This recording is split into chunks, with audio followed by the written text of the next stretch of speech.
Thank you.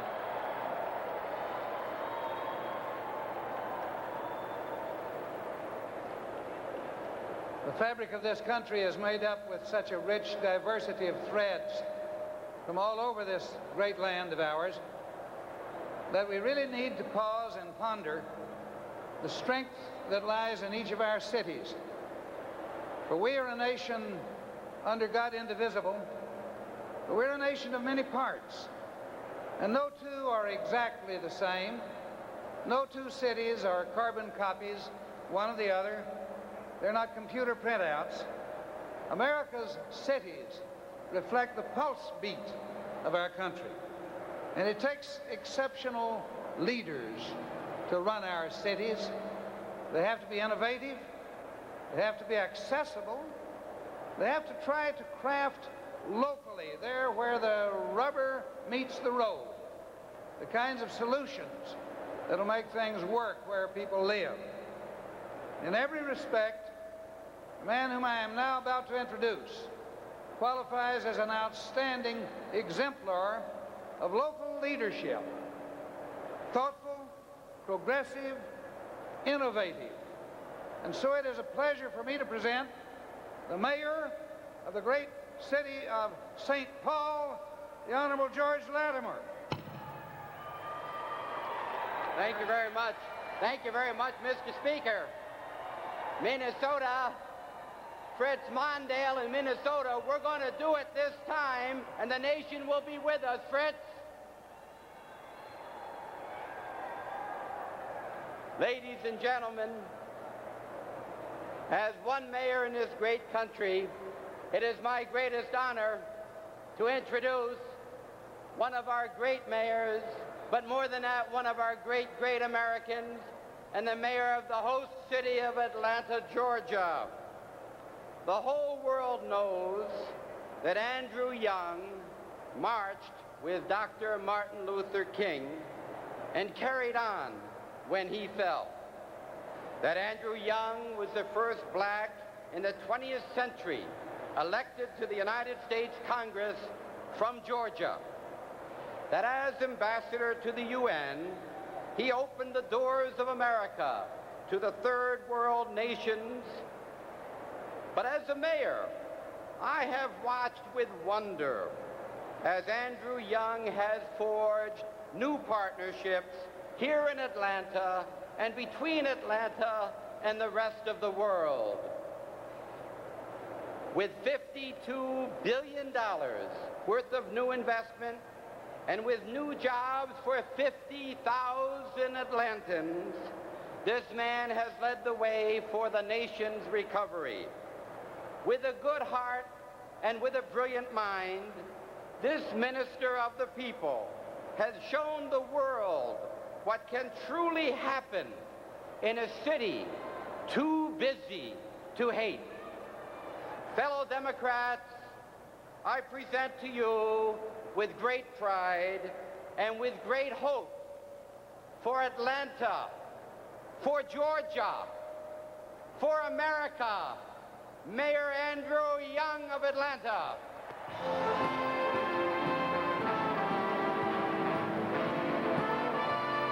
Thank you very much. Thank you and welcome to Atlanta.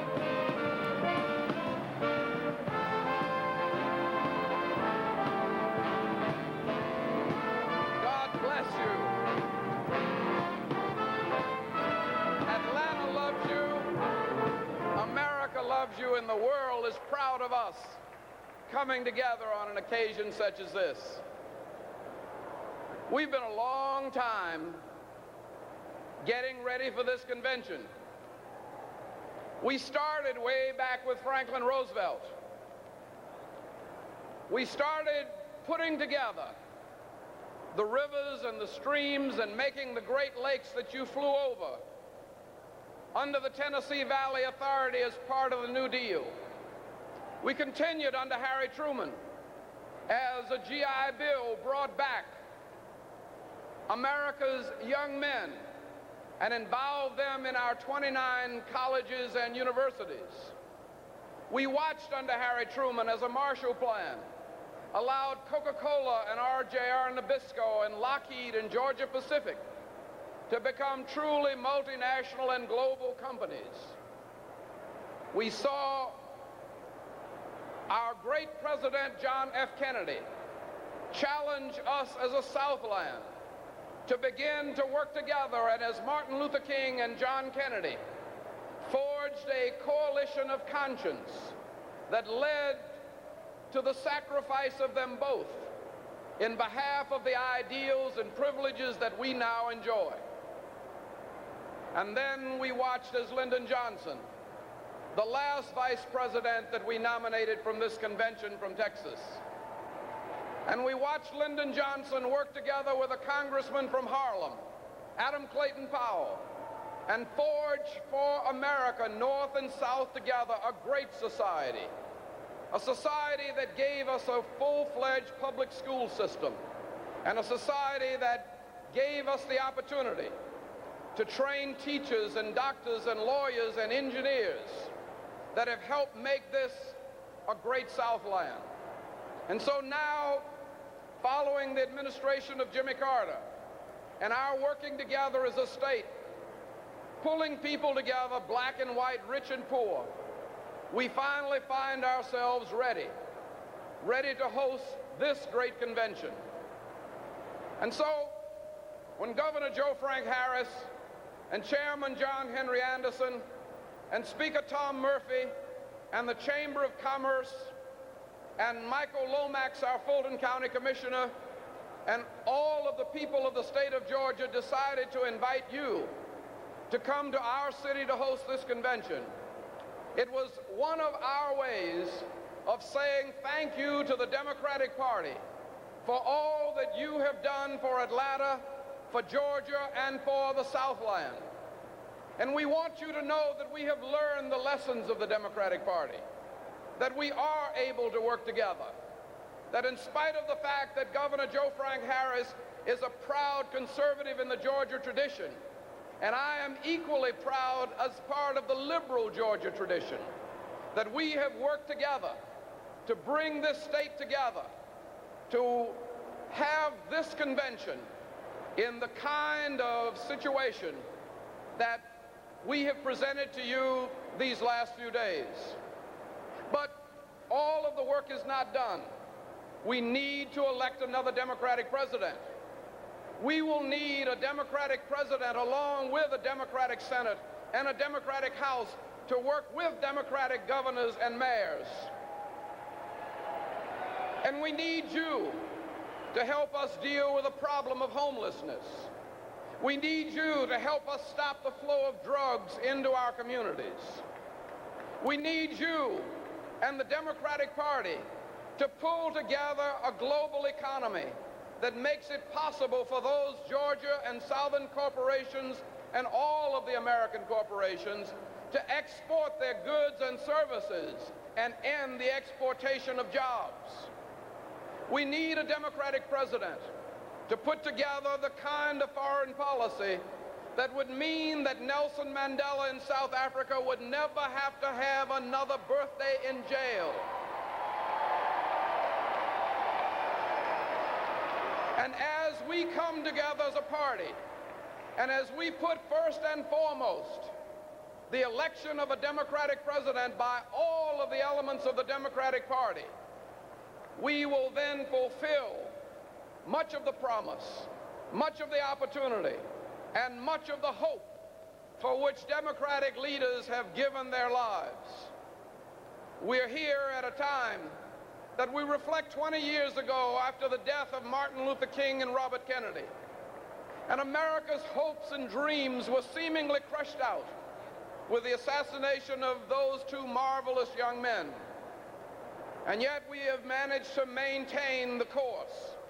We've managed to make up sometimes for what we didn't have in national leadership by mayors like George Latimer and Don Frazier, and mayors like Bartholomew in New Orleans and Dick Arrington in Birmingham, and mayors like Ed Koch in New York, who have struggled and struggled and struggled against all kinds of problems. And all of us mayors get booed sometimes because there's no job that requires you to take tough stands and make hard choices like being a mayor of one of America's great cities. And yet that's the challenge. That's the kind of challenge for which the Democratic Party prepares us. And that's the kind of challenge that we, the citizens of Atlanta, extend to you as you come to us on this wonderful occasion. We hope you enjoy our Southern hospitality. We hope that our 50 state parties gave you enough greens, enough ribs, I hope you even had some grits. And I know that the hospitality will continue. I know that the friendly environment that we have tried to create will leave us with a strong party challenged to go on and give the kind of leadership to this nation and the world that only you Democrats can give. God bless you and thank you for coming to Atlanta.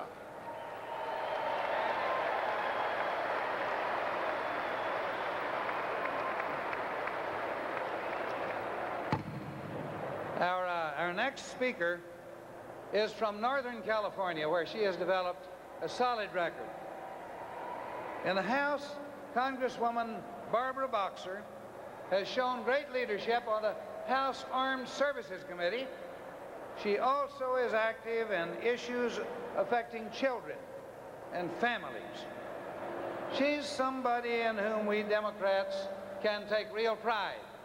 Take a look at one of the new crop of real Democratic leaders emerging in the United States Congress, and join me in welcoming Congresswoman Barbara Boxer of California.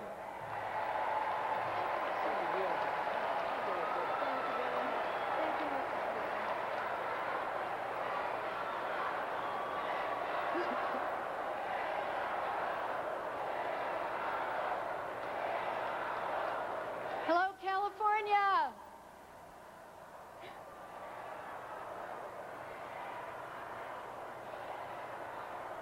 I love it. Thank you very much, California.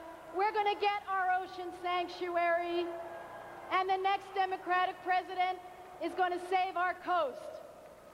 I promise you that, California, and the other coastal states, and all of America. Delegates and guests, for 7 long years, governors and mayors have had the White House door slammed in their faces when they've asked for legitimate help to solve tough, real problems.